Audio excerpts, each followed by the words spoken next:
Hello everyone, my name is Rama Dange. I am a third year MBBS student in AIIMS Nagpur. तर आज आपण locomotion आणि movement हा chapter continue करू. ठीक आहे.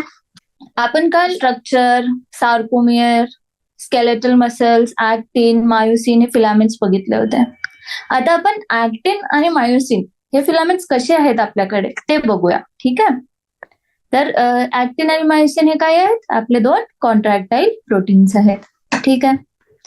तर आपल्याकडे कोणते दोन प्रोटीन्स होते? एक होतं ऍक्टिन आणि दुसरं होतं आपल्याकडे मायोसिन. तर पहिले आपण बघू ऍक्टिनचं स्ट्रक्चर कसं असतं. ठीक आहे. तर ऍक्टिन जे आहे ते काय आहे? थिन फिलामेंट आहे आणि तो दोन फिलामेंटस ऍक्टिन्सनी बनलेला आहे. ठीक आहे. इथे आपण बघू शकतो की each actin or thin filament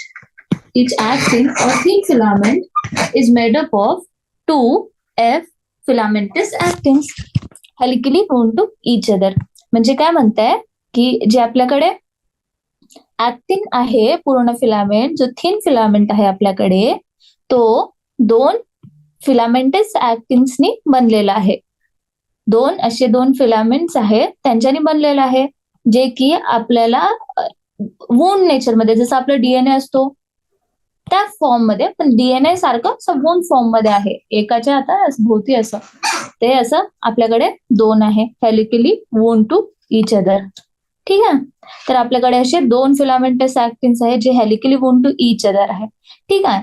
आणि इच फिलामेंटस ऍक्टिन म्हणजे जी एक थ्रेड दाखवले आहे, त्या एका थ्रेड मध्ये खूप सारे असे छोटे छोटे युनिट्स आहेत जे काय आहेत? गोल गोल आहेत, म्हणून त्याचं नाव काय आहे? ग्लोब्युलर.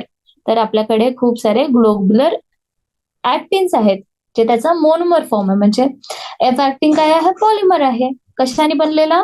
मोनोमेरिक ग्लोब्युलर ऍक्टिन्सने बनलेला. ठीक आहे. तर each actin thin filament is made up of two F filamentous actins helically wound to each other. ठीक आहे. And each F actin is a polymer of monomeric G or globular actins. ठीक आहे. आपण इथे स्ट्रक्चर बघू. ते आपण बघत आहोत की ही जी आहे, ही जी चेन आहे आपल्याला दिसते इथे, ठीक आहे, ही जी चेन आहे ही इथून अशी कंटिन्यू होऊन अशी झालेली आहे, ही अशी चालली आहे आणि ही इथून ही एक चेन येत आहे, इकडून आली असेल अशी करून अशी. आपण बघू शकतो की अशा फॉर्म मध्ये एक फॉर्म बनलेला आहे, helically bound to each other झाला. ठीक आहे. त्याच्यानंतर आपल्याला काहीतरी वेगळं अजून दिसतंय, तर ते आता आपण वर बघू काय काय आहे तर. ठीक आहे. बरं, ही एक चेन, तर ही अशा दोन चेन आहेत आपल्याकडे, तर टू फिलामेंटस युनिट्स आले आपल्याकडे. इच फिलामेंटस युनिट मध्ये आपण बघतो की या पूर्ण युनिट मध्ये खूप सारे गोल आहेत. हे गोल काय आहेत? हे आहेत आपले ग्लोब्युलर युनिट्स ज्यांना आपण जी म्हणत आहोत. जी ग्लोब्युलर ऍक्टिन्स. ठीक आहे. मग हे झाले आपले दोन. मग त्याच्यानंतर आपण बघितलं की two filaments of another protein, हे आपले दोन ऍक्टिनचे फिलामेंट्स आले. आता म्हणते की अजून टू फिलामेंट्स आहेत जे दुसऱ्या प्रोटीनने बनलेले आहेत. ते आहेत आपल्याकडे ट्रोपोमायोसिन, जो also run close to the F actins throughout its length. म्हणजे आपल्याकडे अजून एक आहे ट्रोपोमायोसिन, जो सेम एफ ऍक्टिनच्या सोबत रन करतो. ठीक आहे. इथे आपल्याला दिसतंय ही एक चेन आपली, ही दुसरी चेन आपली, आणि ही आपल्याला एक दिसतीये, ही जी आहे ही एक आणि ही दुसरी, अशी आपल्याकडे दोन चेन आहेत. तर ही काय झाली? ट्रोपोमायोसिन. आणि ही काय झाली? एफ ऍक्टिन. ठीक आहे. त्याच्यानंतर काय म्हणतोय हा? A complex protein troponin is distributed at regular intervals on the tropomyosin. In the resting state, a subunit of troponin masks the active binding sites for myosin on the actin filament. मग काय म्हणताय? आता आपण काय बघितलं? ऍक्टिन filament मध्ये बघितलं की दोन फिलामेंटस ऍक्टिन्स आहे, म्हणजे दोन फिलामेंटस ऍक्टिन्स आहेत. इच फिलामेंटस ऍक्टिन मध्ये काय? खूप सारे ग्लोब्युलर युनिट्स आहेत, ग्लोब्युलर ऍक्टिन्स आहेत, म्हणजे जी ऍक्टिन्स आहेत. आता या दोन फिलामेंट्सला अजून दोन फिलामेंट्स आहेत जे दुसऱ्या प्रोटीनचे आहेत, जे याच्या अलॉंग रन करत आहेत. ते काय आहेत आपल्याकडे? ट्रोपोमायोसिन. तर two filaments of other protein कोणते होते आपल्याकडे? ट्रोपोमायोसिन. आता या ट्रोपोमायोसिनवर अजून एक प्रोटीन अटॅच्ड आहे, जो रेग्युलर इंटरव्हल्सवर प्रेझेंट आहे, तर तो काय आहे आपल्याकडे? ट्रोपोनिन. ठीक आहे. ठीक आहे, तो ट्रोपोमायोसिनवर प्रेझेंट आहे. आणि इथे काय म्हणतोय अजून? In the resting state a subunit of troponin mass the active binding site for myosin on the actin filaments. आपण बघितलं होतं ना की आपण बघितलं नाही की आपला मायोसिन जो आहे तो ऍक्टिनला जोडतो आणि कॉन्ट्रॅक्शन करतो, हे आपल्याला माहिती आहे. ठीक आहे. तर हा जो मायोसिन आहे तो ऍक्टिनला जोडेल आणि त्याला खिचेल, पण त्या ऍक्टिनला जोडासाठी एक जागा असेल नेमकी, त्या जागेवर तो जोडेल. ठीक आहे. तर ती जागा कोणती आहे आपल्याकडे? ती ऍक्टिव्ह बाइंडिंग साईट आपल्याकडे ऍक्टिन फिलामेंट आहे त्याच्यावरती जागा आहे आपल्याकडे. ठीक आहे. आता त्या जागेला मास्क करते आपल्याकडे ट्रोपोनिनचं युनिट. म्हणजे एकदा रेस्टिंग स्टेट आहे, जेव्हा मसल आपली रिलॅक्स आहे त्या स्टेटमध्ये काय असते की त्याला मास्क केलेला आहे आपल्या ट्रोपोनिन युनिटनं. तर आपल्याकडे ट्रोपोनिन जो आहे त्याच्यामध्ये 3 युनिट्स आहेत. तर आता आपण इथे लिहू, आपल्याकडे ट्रोपोनिन मध्ये किती युनिट्स आहेत आपल्याकडे? ट्रोपोनिनचे 3 सब युनिट्स आहेत, टी, सी आणि आय. तर या TCI मधून जो आय आहे आपल्याकडे, आय हा आहे आपल्याकडे मास्किंग करतोय. म्हणजे ट्रोपोनिन जो आय आहे तो काय करतोय आपल्याकडे? मास्किंग करतो आहे ऍक्टिन फिलामेंट्सवर. कोणती जागा आहे ज्याला मास्क करते? जिथे मायोसिन जोडणार आहे. म्हणजे रेस्टिंग स्टेट मध्ये जोडली नाही पाहिजे आपल्याला मायोसिन, म्हणून ऍक्टिनवर ट्रोपोनिन हे त्याच्यावर राहील आणि ते त्याचं मास्किंग करेल. ठीक आहे. तर आपण काय बघितलं? आपल्याकडे एफ फिलामेंटस ऍक्टिन्स आहेत, ते कशाने बनले? ग्लोब्युलर ऍक्टिन्सनी. त्यांच्या अलॉंग कोण रन करत आहे आपल्याकडे? ट्रोपोमायोसिन. त्याच्यावर काय आहे? रेग्युलर इंटरव्हल्सवर ट्रोपोनिन प्रेझेंट आहे. ट्रोपोनिनचा आय हा युनिट जो आहे तो त्याला मास्क करते म्हणजे मायोसिनला ट्रोपोनिन सोबत जोडू नाही देते आहे. ठीक आहे. तर ते झालं. ठीक आहे. मग आता काय? ठीक आहे, ती करते मास्किंग. तर इथे कोणतं युनिट आपल्याला मास्किंग करून देतं आपल्याकडे? Troponin I. ठीक आहे, ट्रोपोनिन आय आपल्याला मास्किंग करून टाकते. ठीक आहे. आपण फिलामेंटस आपण हवाला स्ट्रक्चर बघितला ऍक्टिनचं. त्या ऍक्टिनच्या डायग्राम मध्ये आपण बघून घेऊ काय काय आहे. 2 फिलामेंटस युनिट्स आहेत ज्याचे ग्लोब्युलर ऍक्टिन्स बनलेलं आहे. ते झालं आपले ऍक्टिनचे 2 फिलामेंट्स आणि मग ही एक चेन रन करताना दिसतात त्या 2 चेन. या काय आहेत आपल्याकडे? ट्रोपोमायोसिन. आणि यांच्यावर रेग्युलर इंटरव्हल्सवर एक प्रोटीन प्रेझेंट आहे, त्याला काय म्हणलं आपण? ट्रोपोनिन. त्याचे युनिट कोणते आहेत? टी, सी आणि आय. आणि हा जो इथे दिसत आहे बघ, हा वाला, म्हणजे हे 3 आहेत ना, त्याच्यामधून जो एक आहे जो आपला ऍक्टिन फिलामेंटवर जोडून आहे, त्याची बाइंडिंग साईट वरून जोडून आहे, बाइंडिंग साईट वर जोडून आहे, ज्याला मास्क करते, ती युनिट कोणती आहे आपल्याकडे? Troponin I. ठीक आहे. त्याच्यानंतर आपण बघू एक मायोसिन फिगमेंट. ठीक आहे. आता आपण बघू मायोसिन. आता आपण बघू एक एक line. Each myosin is a thick filament. Myosin हा थिक फिलामेंट आहे, आपल्याला माहितीच आहे. Is also a polymerised protein. म्हणजे जसं आपल्याकडे ऍक्टिन हा पॉलिमराइज्ड होता, तसंच आपल्याकडे मायोसिन सुद्धा पण पॉलिमराइज्ड प्रोटीन आहे. Many monomeric proteins called meromyosin. आपल्याकडे काय आहे? Meromyosin constitute one thick filament. म्हणजे खूप सारे मीरोमायोसिन जोडून आपल्याला काय बनतो? एक थिक फिलामेंट बनतो. ठीक आहे. Each myromycin has 2 important parts, a globular head with a short arm and a tail. The former being called the heavy myromycin, the one with head आणि short arm, and the latter is called as the light myromycin. तर आपण structure मध्ये बघू. आपण काय म्हटलं? सगळ्यात आधी काय म्हटलं यांनी? की त्याच्या स्ट्रक्चर युनिटला आपण काय म्हटलं? मोनोमेरिक युनिटला मीरोमायोसिन. त्या मीरोमायोसिनला काय आहे? एक हेड आहे, छोटासा आर्म आहे आणि एक टेल आहे. ठीक आहे. आणि जे हेड आणि शॉर्ट आर्मला आपण काय म्हटलं? Heavy meromyosin. आणि जी टेल आहे तिला आपण काय म्हटलं? Light meromyosin. इथे आपण बघू, ही आहे आपल्याकडे हे 2 ग्लोब्युलर हेड्स झाले, की शॉर्ट आर्म झाला आणि ही काय झालं? आपली टेल झाली. ठीक आहे. तर ठीक आहे. तर हा आहे आपल्याकडे मायोसिनचा काय आहे आपल्याकडे मायोसिन मोनोमर काय आहे हा मिरो मायोसिन. तर हा पूर्ण युनिट काय आपल्याकडे मिरो मायोसिन. ही त्याची ग्लोबुलर हेड, ही शॉर्ट आर्म आणि ही त्याची टेल. ठीक आहे. तर आपण म्हटलं की जी ग्लोबुलर हेड आहे आणि त्याची जी शॉर्ट आर्म आहे हे पूर्ण मिळून काय बनवतं हेवी मिरो मायोसिन. आणि जी नुसती टेल आहे त्याला आपण काय म्हटलो लाईट मिरो मायोसिन. कळलं. ठीक आहे. मग अजून बघू आपण समोर काय लिहिलं आहे. द HMM म्हणजे काय heavy meromyosin component that is the head and the short arm projects outwards at regular distance and angle from each other from the surface of a polymerized myosin filament and is known as cross arm. म्हणजे काय म्हणतोय की जो head आहे आणि जो short arm आहे ती रेग्युलर इंटरवलवर रेग्युलर डिस्टन्सवर एक अँगल फॉर्म करताय.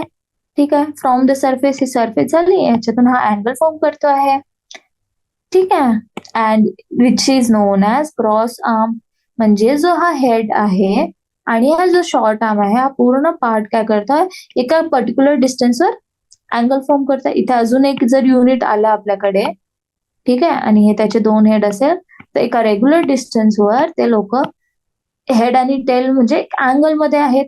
म्हणजे हा एक अँगल मध्ये आहे असे पॉलिमरच्या फॉर्म मध्ये आहेत. हा जो युनिट आहे त्याला काय म्हणतो आपण क्रॉस आर्म. क्रॉस आर्म काय आहे हेड आणि शॉर्ट आर्म काही काही इंटरवल्स मध्ये इक्वल डिस्टन्स मध्ये वर प्रोजेक्ट करत आहे अँगल फॉर्मेशन करत आहे त्याला आपण काय म्हणतो क्रॉस आर्म. ठीक आहे. नंतर काय म्हणताय the globular head is an active ATPase enzyme and has binding sites for ATP and active sites for ऍक्टिन.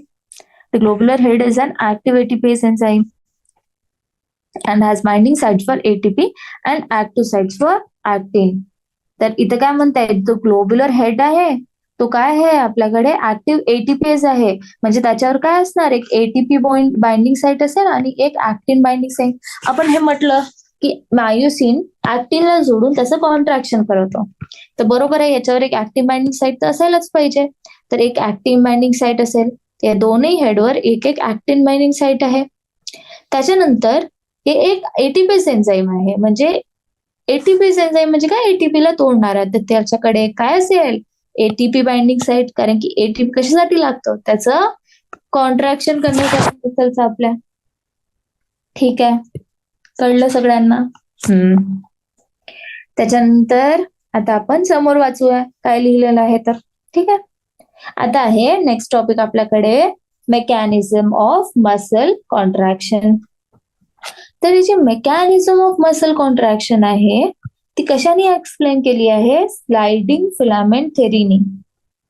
G state करते की contraction of a muscle fibre takes place by the sliding of the thin filaments over the thick filaments.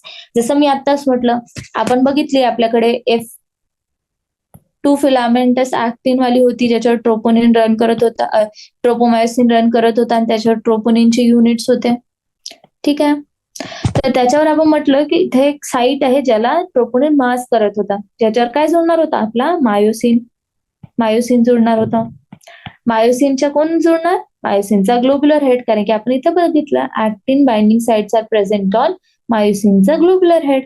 तर मायोसिनच्या globular हेडवर actin binding site आहे जी कशाला जोडणार ती जाऊन जोडणार ऍक्टिनच्या त्या साईटला जिथे काय होतं आपल्याकडे ट्रोपोनिन जोडलेला होता वरून त्याला प्रोटेक्ट करण्यासाठी मास्किंग केली होती त्यांनी. ठीक आहे. तर ही पूर्ण प्रोसेसमध्ये ही काय झाली आपल्या ऍक्टिन आणि मायोसिन जोडणे. तर हे काय करते ही पूर्ण प्रोसेसमध्ये ऍक्टिन मायोसिन जोडतो आणि तिथे कॉन्ट्रॅक्शन होतं. ठीक आहे. आणि या पूर्ण प्रोसेसला बेस्ट एक्सप्लेन केलाय आपल्याकडे कोण आहे हक्सली अँड हक्सलीनी by the theory name sliding filament theory. म्हणजे जी कॉन्ट्रॅक्शन ऑफ मसल आहे ती कोण एक्सप्लेन केली आहे आपल्याला हक्सली आणि हक्सलीनी. आणि त्याने थेरी कुठली दिली आपल्याला स्लाइडिंग फिलामेंट थेरी जी काय स्टेट करते A contraction of a muscle fiber takes place by the sliding of the thin filaments over the thick filaments. Thin filaments म्हणजेच काय? ऍक्टिन. आणि थिक फिलामेंट्स म्हणजेच काय? मायोसिन. ती काय म्हणते आहे की according to the sliding filament theory, जी ऍक्टिन फिलामेंट्स आहे slide over the myosin filaments. म्हणजे कॉन्ट्रॅक्शन ऑफ मसल मध्ये एक्झॅक्टली काय होत आहे आपल्याकडे, जी आपली ऍक्टिन फिलामेंट आहे त्याला मायोसिनचा आहे आपला तो खिचेल, आणि जे थिन फिलामेंट्स आहेत आपल्याकडे ऍक्टिन फिलामेंट्स आहेत ते आपल्या मायोसिन फिलामेंट वर स्लाइड करणार. ठीक आहे, कळलं सगळ्यांना? ठीक आहे. त्याच्यानंतर बघू आपण काय आहे एक्झॅक्ट आता प्रोसेस, आणि काही टर्मिनॉलॉजीज पण शिकू आपण. तर ते जी मसल कॉन्ट्रॅक्शन जी आहे, ठीक आहे, ती इनिशिएट कशी होते? सीएनएस मोटर न्यूरॉन थ्रू एक सिग्नल सेंड करतो. ठीक आहे. Muscle contraction is initiated by a signal sent by the central nervous system CNS via motor neuron. ठीक आहे. म्हणजे जी मसल कॉन्ट्रॅक्शनची जी प्रोसेस आहे ती करण्यासाठी आपल्याला सिग्नल कोणाकडून मिळतो? आपल्याला सिग्नल मिळतो आपल्या central nervous system through a motor neuron through आपल्याला सिग्नल मिळतो. ठीक आहे. मग जो मोटर न्यूरॉन असतो along with the muscle fibers connected to it constitute a motor unit. म्हणजे इथे डायग्राम दिलेली आहे का? इथे नाही आहे डायग्राम. ठीक आहे, ठीक आहे. हा आपल्याकडे नर्व फायबर आहे. ठीक आहे, ही एंड होईल आणि हे मसल असेल आपल्याकडे. ठीक आहे, ही मसल इनर्वेट करते याला. तर हा जो पूर्ण युनिट आहे ज्याच्यामध्ये हा लास्ट न्यूरॉन आणि ही जी मसल, तर या दोघांच्या पूर्ण युनिटला काय म्हणतो आपण? Motor unit. Motor neuron alongside with the muscle fibres connected to it constitute a motor unit. म्हणजे आपला मोटर न्यूरॉन आणि आपली मसल, हे पूर्ण युनिटला काय म्हणतो आपण? Motor unit. आणि जी आपला न्यूरॉन म्हटलं आपण, ठीक आहे, न्यूरॉन आणि ही जी मसल आहे ज्याला तो सिग्नल पोहोचवत आहे, तर या दोघांचा जो जंक्शन आहे, हा जो जंक्शन आहे, हा एवढा एरिया, याला आपण काय म्हणतो? Neuro muscular junction. नाव आहे त्याचं आहे neural, motor neuron, circular muscle म्हणजे मस्क्युलर जंक्शन, म्हणजे न्यूरो मस्क्युलर जंक्शन. म्हणजे जी मसल आहे आणि जो न्यूरॉन आहे, न्यूरॉन कोणता असणार? मोटर न्यूरॉन, कारण की आपल्याला काम करायचं. एक असतो सेन्सरी न्यूरॉन, एक असतो मोटर न्यूरॉन. सेन्सरी न्यूरॉन म्हणजे काय? जो सेन्स करेल आपल्या एन्व्हायरमेंटला. जसं आपण एक गरम तावा असेल ठेवला आणि त्याला आपण टच केलं, तर एकदम आपल्याला वाटलं की हा गरम आहे, तर आपण आपली बॉडी काय करते? त्याला खीचते आपला हात मागे. ठीक आहे. तर जेव्हा आपण त्याला टच केलं म्हणजे काय? सेन्सरी रिसेप्शन झालं. सेन्सरी काय केलं की त्याला मग ते इन्फॉर्मेशन ब्रेन पर्यंत गेली आणि आपल्याला माहित झालं की हा जो ताव्याला आपण ज्याला हात लावलो तो काय आहे? गरम आहे, आणि आपल्याला काही लागलं नाही पाहिजे किंवा त्याच्यामुळे आपल्याला त्रास नाही झाला पाहिजे, त्याच्यासाठी आपल्या बॉडीने काय केलं? एक मोटर न्यूरॉन थ्रू एक इम्पल्स पाठवलं, ज्याच्यामध्ये काय झालं की आपला जो हात आहे त्या गरम ताव्यापासून निघून गेला. या पूर्ण प्रोसेसला व्हायला खूप कमी वेळ लागतो. ठीक आहे. गरम असलं की आपण लवकरच हात काढून टाकतो. तर ते हात काढण्याची जी प्रोसेस आहे ती कोण केली? म्हणजे तो सेन्सरी न्यूरॉन घेऊन गेला आणि मोटर न्यूरॉन त्याचं इन्फॉर्मेशन घेऊन आला की तुम्ही हात काढा बा आता, कारण की तो लाजत आहे आपल्याला. ठीक आहे, कळलं? तर मोटर न्यूरॉन काय आहे? जो आपल्याला इन्फॉर्मेशन देतो आहे. तर इथे पण तेच म्हटलं की मसल कॉन्ट्रॅक्शन म्हणजे आपल्याला त्याला इन्फॉर्मेशन द्यायची की तू आता कंट्रोल हो बा, म्हणजे सॉरी, तू आता कॉन्ट्रॅक्ट हो बा म्हणून. तर त्याच्यासाठी आपण कोणताही न्यूरॉन जाणार? मोटर न्यूरॉन जाणार. तर जो मोटर न्यूरॉन आहे आणि जी मसल राहील ज्याला आपल्याला इन्फॉर्मेशन द्यायची आहे, तर ती असेल आपल्याला पूर्ण त्या युनिटला आपण काय म्हणू? Motor unit. आणि ते तो मोटर न्यूरॉन आणि जी sarcolemma of the muscle fibre आहे, जे आपल्याकडे आपण म्हटलं सार्कोलेमा काय होती आपली? त्याची म्हणजे आपली त्याची मेम्ब्रेन होती, म्हणजे प्लाझ्मा मेम्ब्रेन. मसल फायबरची मेम्ब्रेन होती, आपल्याकडे सार्कोलेमा होती. तर जी जंक्शन बनत आहे आपल्या मोटर न्यूरॉन आणि सार्कोलेमामध्ये, त्याला आपण काय म्हणतो? नावातच आहे, न्यूरो मस्क्युलर जंक्शन किंवा मोटर एंड प्लेट. हे नाव खूप इम्पॉर्टंट आहे, तर म्हणून लक्षात ठेवायचं. मोटर युनिट काय असतं, मोटर एंड प्लेट काय असतं. ठीक आहे, इथे नावच आहे मोटर एंड आणि प्लेट. म्हणजे मोटर न्यूरॉन जिथे एंड होईल तिथे जी प्लेट फॉर्मेशन आहे, प्लेट म्हणजे तसं जंक्शन फॉर्मेशन म्हणायचं, ती म्हणजे आपली न्यूरोमस्क्युलर जंक्शन. ठीक आहे. आणि मोटर युनिट म्हणजे दोन्ही बनलेला एक युनिट, असा ग्रुप सारखं. ठीक आहे.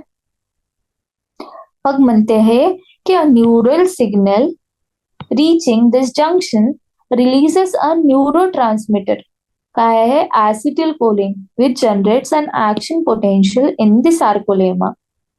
This spreads through the muscle fiber and causes the release of calcium ions into the sarcoplasm. आता आपण इथे काय म्हटलं की आपला मोटर न्यूरॉन जो आहे, आपला जो मोटर न्यूरॉन आहे तो इन्फॉर्मेशन घेऊन आला. ठीक आहे. तो इन्फॉर्मेशन घेऊन आला आणि त्यांनी इन्फॉर्मेशन सार्कोलेमाला ट्रान्समिट केली. आणि आपल्याकडे न्यूरो ट्रान्समिटर काय होतं, यांनी न्यूरो ट्रान्समिटर कोणता रिलीज केला, ऍसिटिल कोलिन. हे पण लक्षात ठेवा, हा पण एक इम्पॉर्टंट क्वेश्चन आहे. ऍसिटिल कोलिन काय आहे आपल्याकडे, इम्पॉर्टंट, याच्यावर क्वेश्चन येतो. ठीक आहे. आणि हे motor unit, motor and plate, हे सगळं इम्पॉर्टंट आहे, याच्यावर पण क्वेश्चन येतो. ठीक आहे. तर न्यूरो ट्रान्समिटर नर्वने रिलीज केलं, ऍसिटिल कोलिन रिलीज केलं. त्यांनी काय केलं, एक ऍक्शन पोटेन्शियल तयार केलं सार्कोलेमामध्ये. सार्कोलेमा आपली मसल फायबरची मेम्ब्रेन होती. ठीक आहे. याच्यामुळे काय झालं, ही पूर्ण जी ऍक्शन पोटेन्शियल आहे ती पूर्ण मसल फायबरमध्ये स्प्रेड झाली, पूर्ण मसल फायबरमध्ये स्प्रेड झाली. आणि काय झालं, release of calcium ions into the sarcoplasm. ठीक आहे. म्हणजे कॅल्शियम आयन्स कुठे स्टोअर होते, लक्षात आहे का? कोणतं होतं ते, एंडोप्लाझ्मिक रेटिक्युलम. पण जेव्हा ती मसल मध्ये असते त्याला आपण काय म्हणतो, सार्कोप्लाझ्मिक रेटिक्युलम. ठीक आहे. म्हणजे जेव्हा आपला मोटर न्यूरॉन आला, त्यांनी आपलं इम्पल्स दिलं या मसलला, सार्कोलेमामध्ये ऍक्शन पोटेन्शियल जनरेट झाला, त्याच्यामुळे पूर्ण मसल फायबर मध्ये ती स्प्रेड झाली इन्फॉर्मेशन. त्याच्यानंतर काय झालं, release of calcium into the sarcoplasm. Release of calcium into the sarcoplasm. कशातून, सार्कोप्लाझ्मिक रेटिक्युलम मध्ये जो कॅल्शियम होता तो रिलीज झाला आणि सार्कोप्लाझ्म मध्ये आला. मग हा जो कॅल्शियम आहे, जो increase in calcium level leads to the binding of calcium with the subunit of troponin on actin filaments and thereby remove the masking of active sites for myosin. मग काय म्हणते की आता आपण काय म्हटलं, ऍक्शन पोटेन्शियल जनरेट झालं सार्कोलेमामध्ये, पूर्ण मसलमध्ये स्प्रेड झालं. मग कॅल्शियम आयन्स रिलीज झाले आपले, कुठून रिलीज झाले, सार्कोप्लाझ्मिक रेटिक्युलम मधून आपल्याकडे रिलीज झाले कॅल्शियम आयन्स. मग हे जे इन्क्रीज इन कॅल्शियम आयन्स आहे ते काय करतो आहे, तो बाइंड करतोय कॅल्शियम कशामध्ये, जो ट्रोपोनिन होता आपल्याकडे, सब युनिट ऑफ ट्रोपोनिन. ठीक आहे. त्या सब युनिट ऑफ ट्रोपोनिनला तो जुळत आहे. ठीक आहे. सब युनिट ऑफ ट्रोपोनिनला जुळत आहे. आणि जी ऍक्टिव्ह बाइंडिंग साईट होती ऍक्टिनची, ज्याच्यावर आपल्याकडे ट्रोपोनिन जोडलेला होता, त्याला मास्किंग म्हटलं होतं. त्याचं काय करताय तो, अनमास्किंग. ठीक आहे. त्याचं काय करताय तो, अनमास्किंग. तर कोणता युनिट आहे ज्याच्यावर तो जुळला, तो सी वर, ट्रोपोनिन TCI बघितलं होतं आपण. ट्रोपोनिन आय मास्किंग करत होता, पण जो हा कॅल्शियम आहे तो कशाला जोडतो, कोणत्या सब युनिटला जोडतो, तो जोडतो आपल्या कोणत्या सब युनिटला जोडतो, troponin C. C for calcium, C for troponin C, troponin C for calcium. इथे मी लिहिलंच आहे, troponin C is for unmasking and troponin I is for masking. ठीक आहे. तर कॅल्शियम लेवल्स इन्क्रीज झाले leads to the binding of calcium with a subunit of troponin. ट्रोपोनिनच्या subunit कोणता, ट्रोपोनिन सी सोबत बाइंड केलं आणि जी मास्किंग झाली होती ऍक्टिव्ह साईटवर ऍक्टिन मध्ये, ऍक्टिनची जी बाइंडिंग साईट होती त्याला अनमास्क केलं. ठीक आहे.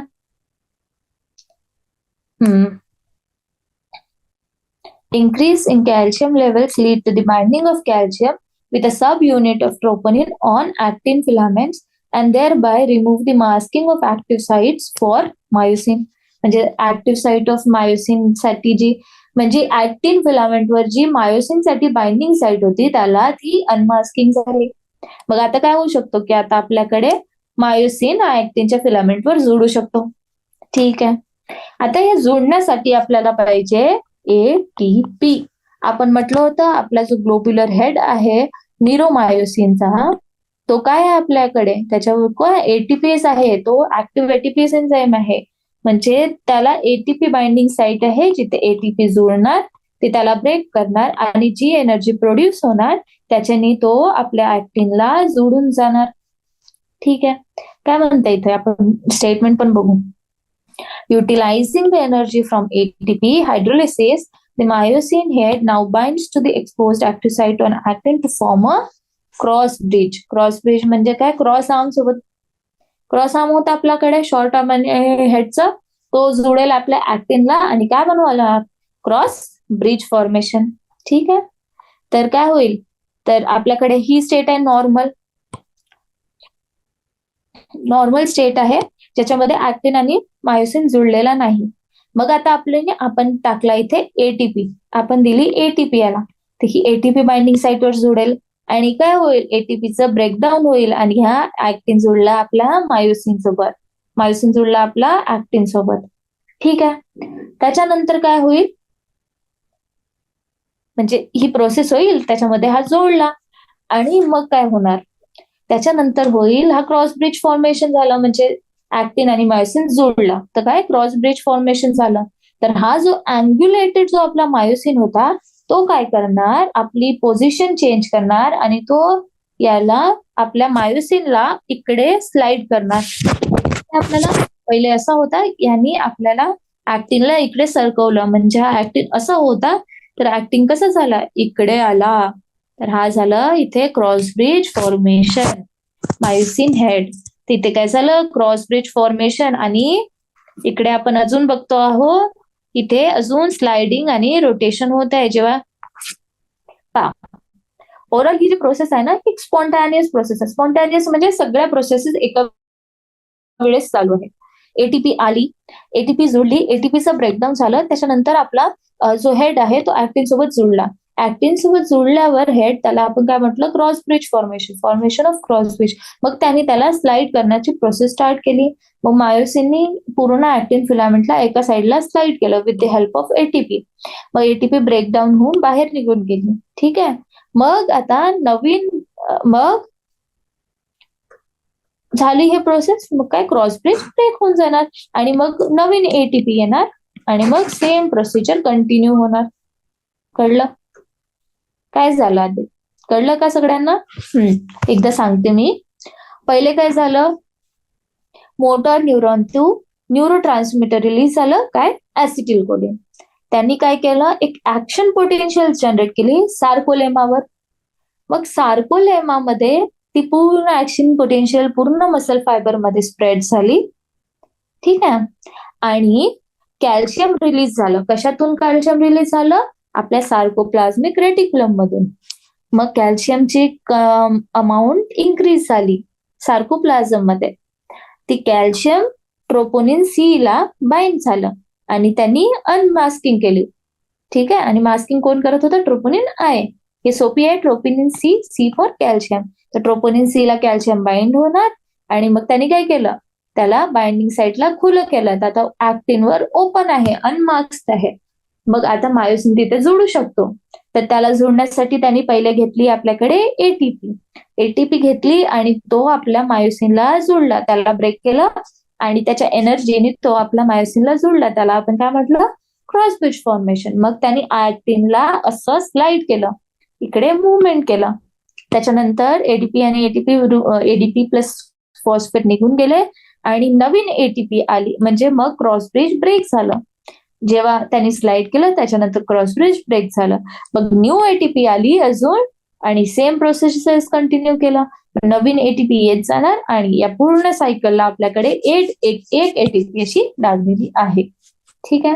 आता अशी खूप सारे युनिट्स एका वेळेस काम करत असतात आपल्या बॉडीमध्ये. ठीक आहे. तर ही झाली आपली पूर्ण मेकॅनिझम ऑफ मसल कॉन्ट्रॅक्शन. आणि आपण याच्यामध्ये बघितलं की मायोसिन जो आहे तो कॉन्ट्रॅक्ट नाही होत आहे याच्यामध्ये. तो ऍक्टिनला म्हणजे कॉन्ट्रॅक्ट नाही होत आहे, म्हणजे कॉन्ट्रॅक्ट होत आहे. तो काय करत आहे, ऍक्टिनला आपल्या जवळ बोलवत आहे. ठीक आहे. आणि तो काय करत आहे, sliding of thin filaments over the thick filaments, म्हणजे ऍक्टिनला तो स्लाइड करून घेत आहे आपल्यावर, आपल्या थिक फिलामेंट म्हणजे तोच आपल्या मायोसिनवर. ठीक आहे. म्हणजेच काय, इथे बघा आपण बघू, नॉर्मल डायग्राम बघू आपण. ठीक आहे. इथे आपण बघितली की ही आपली झेड लाईन, ही झेड लाईन, ही झेड लाईन, कारण की ही लाईट चेन आहे आपल्याकडे. इथे आपल्याकडे लाईट चेन आहे, ही आपल्याकडे लाईट चेन आहे, ही वाली एवढी. ठीक आहे. तर ही आली आपली झेड लाईन, ही झेड लाईन म्हणजे हा आहे आपला सार्कोमियर एक. ठीक आहे. हा काय आहे आपल्याकडे, हा आहे आपल्याकडे सार्कोमियर. ठीक आहे. तर आता आपण इथे बघतो की हा जो आहे एरिया पूर्ण, हा एवढा भाग, किंवा आपण याला काढू, आपण याला भागू.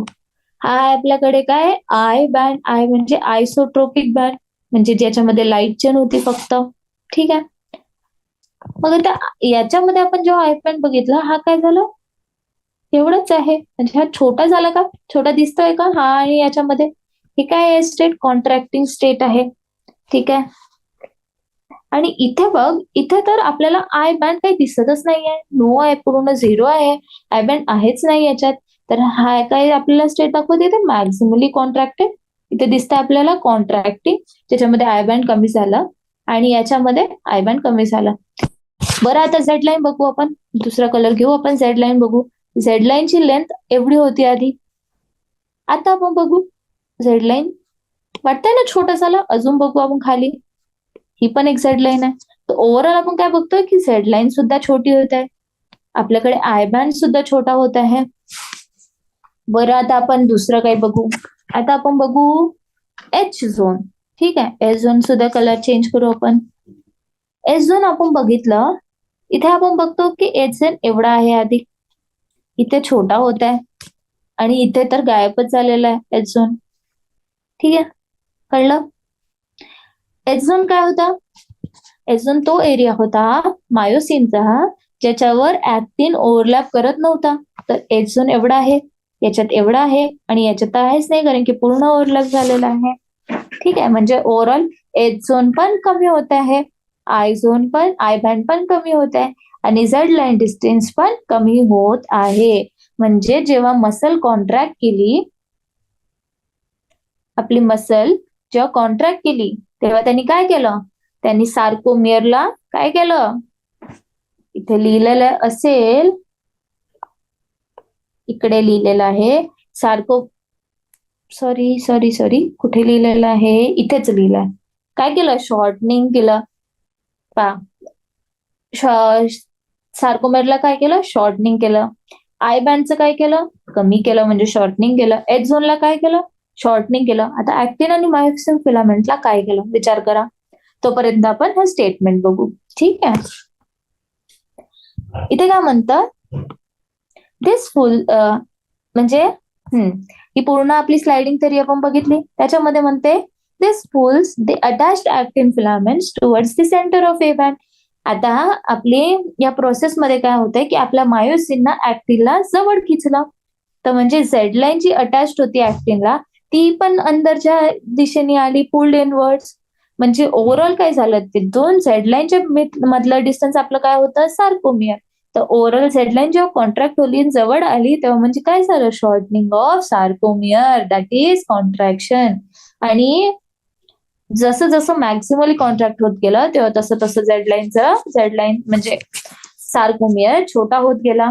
आणि आपल्याला याच्यामधून अजून क्लिअर होत आहे की जेव्हा आपण कॉन्ट्रॅक्शन केलं, तेव्हा आय बँड सुद्धा कमी झालं आणि ए बँड आहे त्यांनी रिटेन केली आपली लेंथ. ए बँड म्हणजेच काय होतं आपला मायोसिन फिलामेंट. ठीक आहे, तर आता आपण इथे बघू. आपण म्हटलं तर म्हणजे काय झालं, आपला झेड लाईन टू झेड लाईनचं डिस्टन्स म्हणजे आपला सारकोमियर हा तर कमी झाला हे आपल्याला क्लिअरच दिसते आहे. म्हणजे झेड लाईन काय झालं इथे रिड्युस्ड, काय झालं इथे रिड्युस्ड कॉन्ट्रॅक्शन मध्ये ड्युरिंग कॉन्ट्रॅक्शन ऑफ मसल. तर सार्कोमेर काय झालं आपल्याकडे रिड्यूस झालं. आय बँड काय झालं आपल्याकडे कमी झालं ना. हो, तर आय बँड काय झालं रिड्यूस झालं. एस झोन कसं झालं इथे आहे, इथे कमी झालं, इथे तर गायबच झालं. म्हणजे काय झालं ओव्हरऑल काय झालं रिड्यूस झालं. त्याच्यानंतर मायोसिन फिलामेंट. मायोसिन फिलामेंट बघ इथपासूनचा इथपर्यंत आहे, इथे बघ इथपासूनचा इथपर्यंत आहे. काही कमी वाटतंय का, काही कमी झालंय का त्याच्यातलं. ऍक्टिन फिलामेंट त्याच्यावर आलेला आहे, कॉन्ट्रॅक्ट झालाय आणि त्याच्यावर ओव्हरलॅप केलाय, पण तो छोटा झालाय का ऍक्टिन फिलामेंट नाही. मायोसिन फिलामेंट छोटा मोठा झालाय का नाही. ऍक्टिन आणि मायोसिन फिलामेंट दोनही जेवढे होते तेवढेच आहेत, फक्त ते ओव्हरलॅप केल्यामुळे आपल्याकडे जे बँड फॉर्मेशन आहेत, हे पुष्कळ सारे जे बँड फॉर्मेशन आहेत हे कमी जास्त झाले. पण याच्यामध्ये पण ए बँड काय होता आपल्याकडे नुसता मायोसिन फिलामेंट. तर मायोसिन फिलामेंट कुठे चेंज नाही झाला तर ए बँड चेंज होणार का नाही. म्हणून काय असणार जो ए बँड आहे तो काय असणार रिमेन्स सेम. चेंज होतोय का नाही. ऍक्टिन फिलामेंट चेंज होतोय का नाही, कारण की ते सेम असणार, कारण की ते फक्त ओव्हरलॅप होत आहेत, ते कमी जास्त नाही होत आहेत. पण सार्कोमेयर एच झोन आणि आय बँड हे काय होत आहेत छोटे होत आहेत, कमी होत आहेत. कळलं, प्रोसेस कळली पूर्ण. त्याच्यानंतर आपण म्हटलं की ही प्रोसेस झाली, मग कंटिन्यू जेवढं एटीपी मिळत राहील तोपर्यंत ही प्रोसेस कंटिन्यू राहत राहील, स्लायडिंग आणि रोटेशन.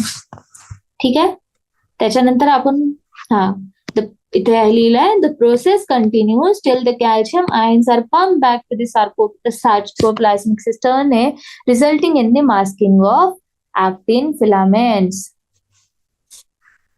म्हणजे आता आपण म्हटलं ना आपल्याकडे सार्कोप्लाझ्मिक रेटिक्युलम होता ज्याच्यातून कॅल्शियम रिलीज झालं होतं, तर ही जी प्रोसेस आहे स्लायडिंग रोटेशन कॉन्ट्रॅक्शनची जी प्रोसेस आहे ती तोपर्यंत कंटिन्यू होणार जोपर्यंत आपला पूर्ण कॅल्शियम जो आहे तो वापस आपल्या सार्कोप्लाझ्मिक रेटिक्युलम मध्ये चालला नाही जात, तोपर्यंत काय होणार कंटिन्यू होणार. आणि जेव्हा कॅल्शियम संपला की अनमास्किंग जी होत होती ती कॅल्शियममुळे होत होती, ती होणार नाही आणि म्हणून आपली कॉन्ट्रॅक्शनची प्रोसेस थांबून जाणार.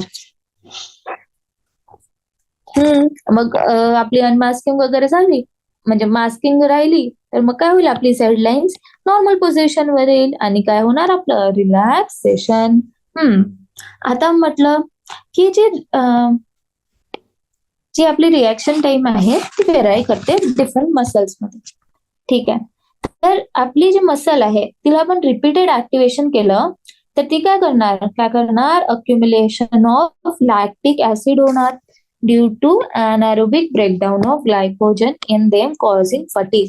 म्हणजे काय आहे की आपली जी मसल आहे ऍरोबिक रेस्पिरेशन म्हणजे काय आपण ऑक्सिजन घेतली आणि केली, आता आपली मसल खूप लवकर लवकर लवकर लवकर लवकर लवकर तिचं ऍक्टिव्हेशन होऊन राहिलं. जर रिपीटेड ऍक्टिव्हेशन होत राहिलं तर त्या मसलला इनफ ऑक्सिजन नाही मिळणार की तो ऍरोबिक रेस्पिरेशन करू शकेल, तर त्यांच्यामध्ये कोणती प्रोसेस होईल anaerobic रेस्पिरेशन.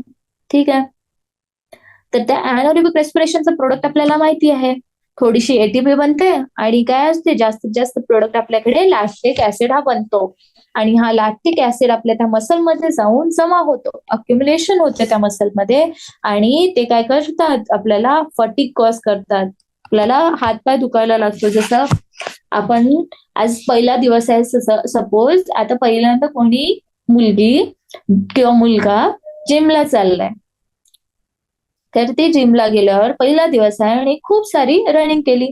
आता रनिंग केली तर रनिंग करता वेळेस फील नाही आलं, पण थोडा वेळ करत राहिल्यावर वाटतं ना की हात पाय दुखायला लागले, 2 दिवसानंतर दुखायला लागतं, त्या दिवशी पण 2 दिवसापर्यंत दुखत राहतो आपला हात पाय वगैरे एक्सरसाइज केल्यावर. तर त्यामध्ये काय होतं आपण जेव्हा एक्सरसाइज करतो आपल्या मसलला इनफ ऑक्सिजन नाही मिळत आहे त्या टाइम मध्ये, तर त्या इनफ ऑक्सिजन नाही मिळाल्यामुळे त्याच्यामध्ये काय होतं, अनारोबिक रेस्पिरेशन होतं. आणि त्या अनारोबिक रेस्पिरेशनच्या मुळे काय होतं, आपल्या बॉडीमध्ये लॅक्टिक ऍसिड प्रोड्यूस होतो. तो आपल्या मसलमध्ये जमा होतो आणि तो आपल्याला काय कॉज करतो, फटीग, ज्याच्यामुळे आपण लवकर थकून जातो आणि आपल्या हातापायामध्ये दुखतो आपल्याला. ठीक आहे. आता आपली मसल जी आहे ती कंटेन करते red coloured oxygen storing pigment call myoglobin. तर आपल्या मसलमध्ये काय आहे, आपल्याकडे मायोग्लोबिन. मायोग्लोबिन काय करते, आपली ऑक्सिजन स्टोरिंग पिगमेंट आहे मायोग्लोबिन. आता काही काही मसलमध्ये मायोग्लोबिन जास्त आहे, काही मध्ये मायोग्लोबिन कमी आहे. ज्याच्यामध्ये मायोग्लोबिन जास्त आहे ती कशी दिसणार, आपल्याला रेडिश दिसणार. ज्याच्यामध्ये कमी आहे ती व्हाईटिश दिसणार. त्याच्यानंतर ज्याच्यामध्ये मायोग्लोबिन जास्त आहे त्याच्यामध्ये मायटोकॉन्ड्रिया सुद्धा जास्त आहे. ठीक आहे. आणि ज्याच्यामध्ये मायोग्लोबिन जास्त आहे ती काय करणार, आपली ऍरोबिक रेस्पिरेशन करणार, म्हणजे खूप सारी एनर्जी प्रोड्यूस होणार, म्हणून त्यांना ऍरोबिक मसल सुद्धा म्हणणार. आणि जी दुसरी मसल असणार ती ज्याच्यामध्ये कमी मायोग्लोबिन आहे ती व्हाईट पेल दिसणार, म्हणून याला व्हाईट फायबर्स असं म्हणणार. ठीक आहे. त्यांच्यामध्ये मायटोकॉन्ड्रिया सुद्धा कमी असणार आणि ते काय करणार, अनारोबिक रेस्पिरेशन करणार. पण एक गोष्ट यांच्यामध्ये जास्त आहे ती काय आहे, ती असणार सार्कोप्लाझ्मिक रेटिक्युलम. ती यांच्यामध्ये काय असणार, जास्त असणार. तर हे आपण ओव्हरऑल काय आहे की ज्याच्यामध्ये मायोग्लोबिन कमी, ज्याच्यामध्ये मायोग्लोबिन जास्त, याच्यावर आपण मसलला 2 मध्ये डिवाइड केलं. एक आहे आपल्याकडे रेड फायबर्स आणि एक आहे आपल्याकडे व्हाईट फायबर्स. ठीक आहे. तर आपण बघू रेड मसल फायबर्स आणि व्हाईट मसल फायबर्स. ठीक आहे. ही आपल्याकडे रेड आणि आपल्याकडे आहे व्हाईट. कलरच दिसून येत आहे, याच्यामध्ये जास्त मायोग्लोबिन, याच्यामध्ये कमी मायोग्लोबिन. ठीक आहे. याच्यामध्ये सगळे पॉइंट इम्पॉर्टंट नाहीये, म्हणजे जसं स्मॉलर डायमीटर आहे, लार्जर डायमीटर, हे जास्त इम्पॉर्टंट नाहीये. यांच्यामध्ये जास्त मायोग्लोबिन आहे. ठीक आहे. आणि जास्त मायोग्लोबिन असल्यामुळे हे काय दिसणार, रेड दिसणार. यांच्यामध्ये कमी मायोग्लोबिन आहे म्हणून हे व्हाईट दिसणार. यांच्यामध्ये मायटोकॉन्ड्रिया जास्त आहे, याच्यामध्ये मायटोकॉन्ड्रिया कमी आहे. यांच्यामध्ये जास्त ब्लड कॅपिलरीज आहे, त्यांच्यामध्ये कमी ब्लड कॅपिलरीज आहे. यांच्यामध्ये याच्यामध्ये याच्यामध्ये काय होतं, आपल्याकडे ऍरोबिक रेस्पिरेशन होतं, याच्यामध्ये अनएरोबिक रेस्पिरेशन होतं. आता अनएरोबिक रेस्पिरेशन झालं म्हणजे काय होणार, लॅक्टिक ऍसिड अक्युम्युलेशन होणार. याच्यामध्ये पण लॅक्टिक ऍसिड अक्युम्युलेशन होऊ शकतं, पण याच्यामध्ये खूप कमी, खूपच फायनल क्वांटिटीज मध्ये लॅक्टिक ऍसिड कमी प्रोड्यूस होऊ शकतो. आता याच्यामध्ये खूप सारे आपल्याकडे ऑक्सिजन म्हणजे आहे आपल्याकडे मायोग्लोबिन ओव्हरऑल. तर रेड मसल्स मध्ये तर हे काय असणार, यांच्यामध्ये हळूहळू कॉन्ट्रॅक्शन होईल. या मसलमध्ये रेड फायबर्स मध्ये हळूहळू हळूहळू कॉन्ट्रॅक्शन होईल आणि लंबा समयपर्यंत चालेल, लॉंग समयपर्यंत चालेल. का बरं, खूप जास्त वेळ चालेल. का बरं असं होणार, कारण की हे muscle fibres have slow rate of contraction for long periods. हळूहळू कॉन्ट्रॅक्शन होईल पण लांब चालेल, लॉंग चालेल. असं का बरं, कारण की यांच्यामध्ये फटीग येत नाही आहे. फटीग का बरं नाही येत आहे, कारण की यांच्यामध्ये ऑक्सिजन सप्लाय बरोबर आहे, कारण की ते ऍरोबिक रेस्पिरेशन होत आहे. मग इथे आपण बघू, इथे अनएरोबिक रेस्पिरेशन होत आहे, लवकर लवकर ग्लायकोलिसिस होत आहेत, लॅक्टिक ऍसिड फॉर्मेशन होत आहे. याच्यामध्ये काय होईल, खूप लवकर कॉन्ट्रॅक्शन होईल, फास्ट रेट ऑफ कॉन्ट्रॅक्शन होईल, पण खूप कमी वेळासाठी होईल, कारण की आपल्याला काय येईल, फटीग येईल लॅक्टिक ऍसिड अक्युम्युलेशन मुळे. तर हे काय आहे, स्लो आणि परसिस्टंट लॉंग. पण हे काय आहे, फास्ट. ही स्लो, ही फास्ट. पण ही परसिस्टंट लॉंग स्टँडिंग, पण ही कशी, खूप लवकर मसल आपली थकून जाईल आणि थकून जाईल. ठीक आहे. आणि लवकर थांबेल आपली कॉन्ट्रॅक्शन प्रोसेस. कळलं. आणि सगळ्यात इम्पॉर्टंट पॉइंट म्हणजे आपण म्हटलं की सगळंच याच्यात जास्त आहे, red muscle fibre, white muscle fibre मध्ये सगळं कमी आहे. पण एकच गोष्ट आहे जी व्हाईट मसल फायबर मध्ये जास्त आहे, ती काय आहे आपल्याकडे, sarcoplasmic reticulum have more, white muscles have more sarcoplasmic reticulum. Red muscle मध्ये काय आहे, कमी आहे. ठीक आहे. ही एकच गोष्ट आहे. आणि याच्यावर एमसीक्यू क्वेश्चन येतो. एमसीक्यू क्वेश्चन काय येतो की यांच्यामध्ये ऑड वन आउट, सगळं जास्त आहे सगळं जास्त आहे. मग क्वेश्चन येणार व्हाईट फायबर्स मध्ये मायटोकॉन्ड्रिया कमी, व्हाईट फायबर्स मध्ये ब्लड कॅपिलरीज कमी, व्हाईट फायबर्स मध्ये सार्कोप्लाझ्मिक रेटिक्युलम सुद्धा कमी, आणि व्हाईट फायबर्स मध्ये मायोग्लोबिन सुद्धा कमी. त्याचा ऑप्शन काय असणार? Which is the false? White fibres मध्ये सार्कोप्लाझ्मिक रेटिक्युलम कमी, हा त्याचा फॉल्स असणार ऑप्शन. ठीक आहे. तर आपण बघितलं व्हाईट फायबर्स आणि रेड फायबर्स. ठीक आहे. त्याच्यानंतर आपण बघू आपली स्केलेटल सिस्टीम. ठीक आहे. तर स्केलेटल सिस्टीम आपण उद्या कंटिन्यू करू, पण मी थोडंसं बेसिक आयडिया देऊन टाकते. ठीक आहे. थोडंसं बेसिक आयडिया देऊन टाकू. आपल्या स्केलेटल सिस्टीम मध्ये आपल्याकडे बोन्स आहे आणि आपल्याकडे कार्टिलेजेस आहे. ठीक आहे. आणि हे आपले बोन्स आणि कार्टिलेजेस आपल्या मूवमेंट, लोकोमोशन आहे सगळ्यासाठी, chewing of food, walking around, हे सगळ्या कामासाठी आपले बोन्स आणि कार्टिलेज रिस्पॉन्सिबल आहे. आणि आपले बोन्स आणि कार्टिलेज काय आहेत? आपले स्पेशलाइज्ड कनेक्टिव्ह टिश्यू आहेत. ठीक आहे. आपले बोन्स आणि कार्टिलेज काय आहेत? आपले स्पेशलाइज्ड कनेक्टिव्ह टिश्यू आहेत. बोन मध्ये खूप हार्ड मॅट्रिक्स आहे, कारण की त्याच्यामध्ये कॅल्शियम सॉल्ट्स आहेत. आणि जो कार्टिलेज आहे त्याच्यामध्ये तो स्लाइटली प्लायबल मॅट्रिक्स आहे, म्हणजे हार्ड नाहीये खूप जास्त, कारण की त्याच्यामध्ये कॉन्ड्रायटिन सॉल्ट्स आहे. आपल्या ह्युमन बॉडीमध्ये 206 बोन आहेत, 206 हड्ड्या आहेत. आपल्या ह्युमन बॉडीमध्ये किती हड्ड्या आहेत? आणि 206, आणि किती काही फ्यू कार्टिलेजेस सुद्धा आहे. कार्टिलेज कुठे कुठे आहे? जसं हायलिंग कार्टिलेज आपण म्हणतो, इलास्टिक कार्टिलेज आपण जसं म्हणतो, असे कार्टिलेज असतात आपल्या बॉडीमध्ये. तर कार्टिलेज कुठे आहे? जसं आपल्या नोजच्या टिप मध्ये कार्टिलेज आहे, इयरच्या लोब्युल मध्ये कार्टिलेज आहे, असं आपल्या रिब्स मध्ये पण कार्टिलेज आहे, असं. ठीक आहे. ठीक आहे. तर आपला जो स्केलेटन आहे तो एक ऍक्सियल स्केलेटन आहे आणि एक अपेंडिक्युलर स्केलेटन आहे. ठीक आहे. तर ऍक्सियल स्केलेटन मध्ये आपल्याकडे 80 बोन्स आहेत. ठीक आहे. मग अपेंडिक्युलर स्केलेटन मध्ये किती बोन्स असणार? 126 बोन्स आपले काय आहे? अपेंडिक्युलर स्केलेटन मध्ये. ऍक्सियल स्केलेटन मध्ये 80, अपेंडिक्युलर स्केलेटन मध्ये 126 बोन्स. आता हे 126 बोन्स मधून 30 जे बोन्स आहे ऍक्सियल स्केलेटन एकदम सेंट्रल वाला पार्ट आपला. अपेंडिक्युलर स्केलेटन म्हणजे जसं आपले लिम्स आले, आपले पेल्विक